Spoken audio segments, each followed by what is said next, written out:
भगवान श्री राम ने बताया मृत्यु के बाद आत्मा 13 दिन तक घर में क्यों रहती है। एक बार की बात है, प्रभु श्री राम और माता सीता चित्रकूट धाम में विहार कर रहे थे। शांत पवित्र वातावरण में दोनों विश्राम कर रहे थे। तभी माता सीता के मन में एक अत्यंत जिज्ञासु प्रश्न निर्माण हुआ। वे विनम्रता से प्रभु श्री राम से पूछ बैठी, नाथ, क्या मैं आपसे एक प्रश्न पूछ सकती हूँ? भगवान श्री राम ने मुस्कुराते हुए कहा, देवी, आपके मन में जो भी प्रश्न हो निसंकोच पूछिए। माता सीता ने कहा, प्रभु, मैं जानना चाहती हूँ कि जब किसी प्राणी की मृत्यु हो जाती है तो ऐसा क्यों कहा जाता है कि उसकी आत्मा 13 दिनों तक अपने घर और संसार में बनी रहती है? क्या यह सत्य है? यदि हाँ, तो ऐसा क्यों होता है? वह आत्मा इन दिनों में क्या अनुभव करती है? क्या वह अपने स्नेहीजनों को देख सकती है? भगवान श्री राम गंभीर हो गए। उन्होंने कहा कि जानकी, आपने जो प्रश्न पूछा है वह केवल आपका नहीं है, यह प्रश्न समस्त संसार को मार्गदर्शन देने वाला है। इस विषय को जानना सभी के लिए आवश्यक है, क्योंकि जीवन और मृत्यु के रहस्य से अनभिज्ञ रहना अज्ञान के अंधकार में भटकने जैसा है। मैं इस रहस्य को आपको अवश्य समझाऊंगा। कहा जाता है कि मृत्यु के 24 घंटे बाद आत्मा अपने घर वापस आती है, अपने परिवार, अपने प्रियजनों और उन स्थानों को देखने जहां उसने अपना संपूर्ण जीवन व्यतीत किया है। लेकिन क्यों? क्या उसे अपनी मृत्यु का आभास होता है? क्या वह अपने परिवार के दुख और विलाप को महसूस कर सकती है? और मृत्यु के बाद आत्मा को अपने कर्मों के फल कैसे प्राप्त होते हैं? ये रहस्य स्वयं मृत्यु के देवता यमराज ने एक बार देवर्षि नारद को बताया था। यमलोक के अधिपति यमराज ने बताया कि आत्मा का यह सफर केवल शारीरिक मृत्यु का अंत नहीं, बल्कि एक नए प्रारंभ की ओर बढ़ने की प्रक्रिया होती है। आज के इस प्रवचन में हम आपको वही कथा सुनाने जा रहे हैं जो स्वयं यमराज ने नारद जी को सुनाई थी। ये कहानी आपको मृत्यु के बाद आत्मा के अनुभवों और उसके वास्तविक सत्य को समझने में मदद करेगी। एक बार मृत्यु के देवता यमराज यमपुरी में अपने सिंहासन पर विराजमान थे। चारों ओर दिव्य प्रकाश फैला हुआ था। यमलोक के दूत अपने कार्यों में व्यस्त थे। तभी वहां देवर्षि नारद का आगमन हुआ। उनके हाथ में दिव्य वीणा थी और मुखमंडल पर तेज झलक रहा था। उन्होंने यमराज को प्रणाम किया। यमराज ने मुस्कुराते हुए उनका स्वागत किया और बोले, देवर्षि, आज आपके आगमन का क्या कारण है? मुझे प्रसन्नता है कि आप यमलोक पधारे। कहिए, कैसे आना हुआ? नारद मुनि ने विनम्रता से उत्तर दिया, धन्यवाद प्रभु। मैं पृथ्वीलोक का भ्रमण कर रहा था और वहां मैंने एक विचित्र दृश्य देखा जिसने मेरे मन में कई प्रश्न उत्पन्न कर दिए। यमराज जिज्ञासु दृष्टि से नारद जी को देखने लगे और बोले, कौन से प्रश्न देवर्षि? कृपया बताएं, मैं आपकी जिज्ञासा अवश्य शांत करूंगा। नारद जी बोले, हे धर्मराज, जब मैं पृथ्वी लोक पर था तो मैंने देखा कि एक वृद्ध पुरुष की मृत्यु हो गई। उसके परिवार और रिश्तेदार शोक में डूबे हुए थे। वे विलाप कर रहे थे और कुछ तो विभिन्न उपाय कर रहे थे ताकि उनकी आत्मा पुनः लौट आए। इस दृश्य को देखकर मेरे मन में गहरे प्रश्न उठे। यमराज ने नारद जी की बातों को ध्यान से सुना। नारद जी आगे बोले, मृत्यु एक अटल सत्य है, लेकिन इसके बाद क्या होता है ये रहस्य बना हुआ है। मेरे मन में 2 मुख्य प्रश्न उत्पन्न हुए हैं। पहला यह कि क्या वास्तव में मृत्यु के 24 घंटे बाद आत्मा अपने घर लौटती है? दूसरा यह कि मृत्यु के बाद आत्मा का जो 13 दिनों का सफर बताया जाता है, क्या वह सच में होता है या ये केवल सुनी सुनाई बातें हैं? नारद जी की जिज्ञासा अत्यंत महत्वपूर्ण थी। यमराज कुछ क्षण मौन रहे और फिर उन्होंने गहरी सांस लेते हुए कहा, देवर्षि, ये एक गंभीर प्रश्न है और इसका उत्तर प्रत्येक मनुष्य को अवश्य जानना चाहिए। मैं तुम्हें इस रहस्य की पूरी कथा सुनाता हूं, जिसे समझने से हर जीव मृत्यु के वास्तविक स्वरूप को जान सकेगा। यमराज कहानी शुरू करते हैं। बहुत समय पहले की बात है। एक गांव का एक युवा जिसका नाम आलोक था, बचपन से ही धार्मिक प्रवृत्ति का था। वह प्रतिदिन तुलसी में जल चढ़ाता, सुबह शाम पूजा पाठ करता और सदा ईश्वर का स्मरण करता। उसके परिवार में उसके पिता, पत्नी और एक छोटा सा बच्चा था। मां का देहांत कई वर्षों पहले हो चुका था और अब उसके पिता भी लंबे समय से बीमार थे। समय बीतता गया और एक दिन उसके पिता ने भी इस संसार को छोड़ दिया। ये घटना आलोक के लिए असहनीय थी। उसने अपने पिता का विधि पूर्वक अंतिम संस्कार किया, लेकिन उसके मन में अनेकों प्रश्न उभरने लगे। मृत्यु के बाद आत्मा का क्या होता है? क्या आत्मा वास्तव में घर लौटती है? यदि हां तो क्यों?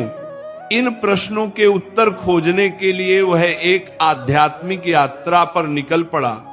कई गांवों और जंगलों से होते हुए अंततः वह एक आश्रम पहुंचा, जहां एक तेजस्वी संत ध्यानमग्न थे। आलोक ने उनके चरणों में गिरकर पूछा, गुरुदेव, मृत्यु के बाद आत्मा का क्या होता है? क्या यह सच है कि मृत्यु के 24 घंटे बाद आत्मा अपने घर लौटती है? संत मुस्कुराए और बोले, बेटा, यदि तुम इस रहस्य को सच में समझना चाहते हो तो तुम्हें इस जंगल में और आगे बढ़ना होगा। वहां तुम्हारे सभी प्रश्नों के उत्तर तुम्हारा इंतजार कर रहे हैं। आलोक ने श्रद्धा से सिर झुकाया और कहा, गुरुदेव, मैं ये यात्रा करने के लिए तैयार हूं, कृपया मुझे मार्ग दिखाइए। गुरुजी ने आशीर्वाद दिया और कहा, इस यात्रा में तुम्हें कई अद्भुत अनुभव होंगे। रास्ते में जो घटित होगा वही तुम्हें मृत्यु और आत्मा के रहस्यों को समझने में सहायता करेगा। आलोक गुरुजी के आदेशानुसार जंगल की ओर बढ़ चला। जैसे जैसे वो आगे बढ़ा, जंगल घना और रहस्यमयी होता गया। चारों ओर अजीब अजीब आवाजें सुनाई पड़ने लगी। कहीं उल्लू बोल रहा था तो कहीं पत्तों की सरसराहट हवा के थपेड़ों से डरावनी प्रतीत हो रही थी। जंगल का ये भयंकर और डरावना रास्ता उसे डरा जरूर रहा था, लेकिन उसके मन में उठ रही जिज्ञासा कहीं अधिक बलवान थी। वह निडर होकर चलता गया और कुछ दूरी पर उसे एक विशाल पीपल का वृक्ष दिखाई दिया, लेकिन ये कोई साधारण वृक्ष नहीं था। उसकी शाखाएं सांपों की तरह लहरा रही थी और उसकी छाल पर मानो किसी का चेहरा उभर आया था। जैसे ही आलोक उसके पास पहुंचा, वह वृक्ष मानवीय स्वर में बोल उठा, हे मानव, ठहरो, कहां जा रहे हो आलोक? ये सुनकर स्तब्ध रह गया। एक वृक्ष बोल रहा था, परंतु वह घबराया नहीं। उसने हाथ जोड़कर पीपल के वृक्ष को प्रणाम किया और आदर पूर्वक बोला, हे महावृक्ष, मैं यहां मृत्यु के रहस्य को जानने आया हूं। मेरे मन में कई प्रश्न है और मैं उनके उत्तर खोजने के लिए यह यात्रा कर रहा हूं। कृपया मेरा मार्गदर्शन करें। पीपल के वृक्ष ने गंभीर स्वर में कहा, तुम्हारी जिज्ञासा योग्य है मानव। मैं तुम्हें मृत्यु के बाद की प्रथम अवस्था के बारे में बता सकता हूं, लेकिन उससे पहले तुम्हें मेरी एक पहेली का उत्तर देना होगा। यदि तुम सही उत्तर दे सके तो ही मैं तुम्हें आगे का ज्ञान दूंगा। आलोक ने श्रद्धा से सिर झुकाया और कहा, कृपया अपनी पहेली पूछिए, मैं उत्तर देने का प्रयास करूंगा।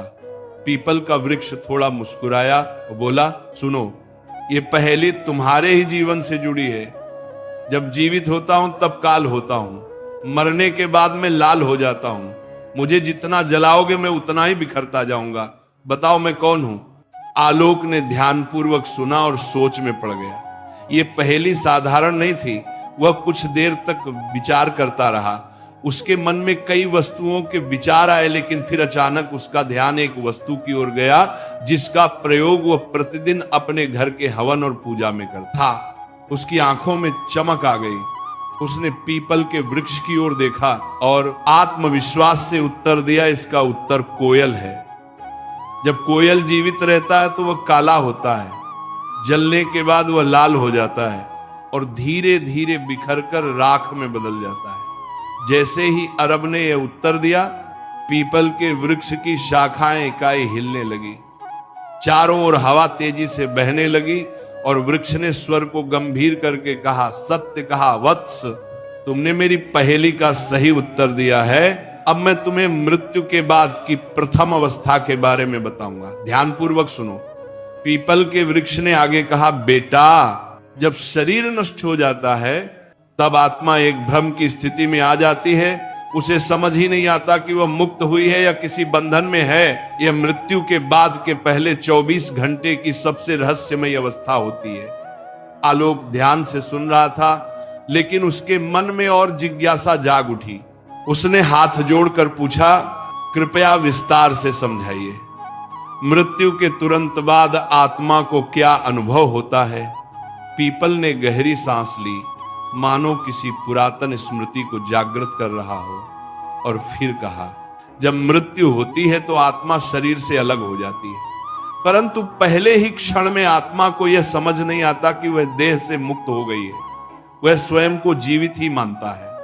यह ठीक वैसा ही है जैसे कोई गहरी नींद में हो और अचानक नींद टूट जाए, परंतु उसे यह भान ना हो कि वह जाग चुका है। आत्मा उसी स्थिति में भटकती रहती है। आलोक ने चकित होकर पूछा, क्या आत्मा को अपना मृत शरीर दिखाई देता है?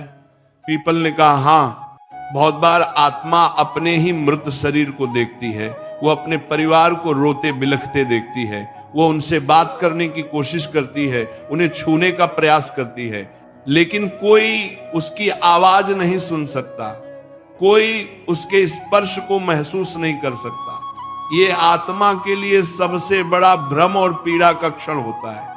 इन पहले कुछ घंटों में आत्मा का सबसे अधिक मोह अपने घर परिवार से रहता है। वह अपने प्रियजनों के आसपास ही घूमती रहती है।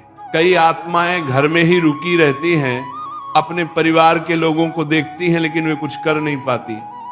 कभी कभी आत्मा को यह आभास भी होता है कि वो अभी भी जीवित है, उसे भूख लगती है, प्यास लगती है, लेकिन जब वह भोजन की ओर बढ़ती है तो पाती है कि वह खा नहीं सकती।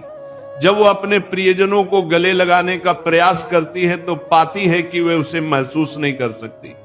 यह स्थिति आत्मा के लिए सबसे अधिक कष्टदायक होती है। आलोक की आंखों में विस्मय और करुणा दोनों झलक उठे।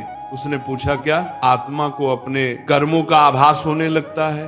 पीपल का स्वर और गंभीर हो गया और उसने आगे कहा, हाँ, जैसे जैसे समय बीतता है आत्मा को धीरे धीरे अपने कर्मों का आभास होने लगता है। यदि उसके जीवन में अच्छे कर्म थे तो उसे भीतर से शांति अनुभव होती है, लेकिन यदि उसने बुरे कर्म किए थे, किसी का दिल दुखाया था, अधर्म किया था, तो वह पीड़ा से भर उठती है। उसे अपने ही पापों का बोझ महसूस होने लगता है। कई आत्माएं इतनी अशांत होती हैं कि वे घर के भीतर ही अटक जाती हैं और उनका शरीर जलाया जाता है, तब भी वे वहीं भटकती रहती हैं। इसलिए शास्त्रों में कहा गया है कि मृत्यु के तुरंत बाद गीता का पाठ करना चाहिए, आत्मा के लिए प्रार्थना करनी चाहिए, ताकि वो अपने मोह को त्याग कर आगे की यात्रा पर बढ़ सके। 24 घंटे के भीतर आत्मा को धीरे धीरे यह समझ आने लगता है कि वो अब इस संसार में नहीं रही, लेकिन तब तक उसका मोल इतना अधिक बढ़ जाता है कि वो अपने घर वापस लौटती है। यही कारण है कि हिंदू धर्म में मृत्यु के अगले दिन घर में विशेष पूजा की जाती है, आत्मा के लिए पिंडदान किया जाता है, ताकि वह शांति से अपनी आगे की यात्रा पर जा सके। पीपल ने अपनी बात समाप्त की और कुछ क्षणों के लिए मौन हो गया। आलोक पूरी तरह स्तब्ध था। उसे अब समझ आ रहा था कि मृत्यु केवल एक अंत नहीं, बल्कि एक नई यात्रा की शुरुआत होती है। उसने आदर पूर्वक पीपल को प्रणाम किया और कहा, ज्ञानी, आपने जो ज्ञान दिया वह मेरे लिए अमूल्य है। अब मैं जानना चाहता हूं कि मृत्यु के बाद आत्मा की आगे की यात्रा कैसी होती है। कृपया मुझे आगे का मार्गदर्शन दें। पीपल ने मुस्कुराकर कहा, वत्स, यदि तुम सच में मृत्यु का रहस्य समझना चाहते हो तो तुम्हें और आगे जाना होगा। वहां तुम्हें और भी गहरी सत्य का ज्ञान होगा। आलोक ने सिर झुकाया और आलोक अपनी यात्रा में आगे बढ़ता गया। जंगल गहरा होता जा रहा था। पक्षियों की आवाजें धीरे धीरे कम होती जा रही थी और चारों ओर एक रहस्यमय शांति छा गई थी। तभी उसे एक विशाल काले रंग का कौवा दिखाई दिया। वह कौवा आम पक्षियों से कहीं बड़ा और अद्भुत था। उसकी आंखें जलती हुई अंगारों जैसी प्रतीत हो रही थी और उसके पंखों से एक दिव्य आभा निकल रही थी। आलोक कौवे के पास गया और हाथ जोड़कर प्रणाम किया। कौवा अपनी भारी और गंभीर आवाज में बोला, वत्स, तुम कौन हो और इस गहरे जंगल में क्या कर रहे हो? आलोक ने सर झुकाकर उत्तर दिया, यह दिव्य पक्षी, मैं मृत्यु के रहस्यों को जानने के लिए इस यात्रा पर निकला हूं। मैंने अब तक ये जाना कि मृत्यु के तुरंत बाद आत्मा भ्रम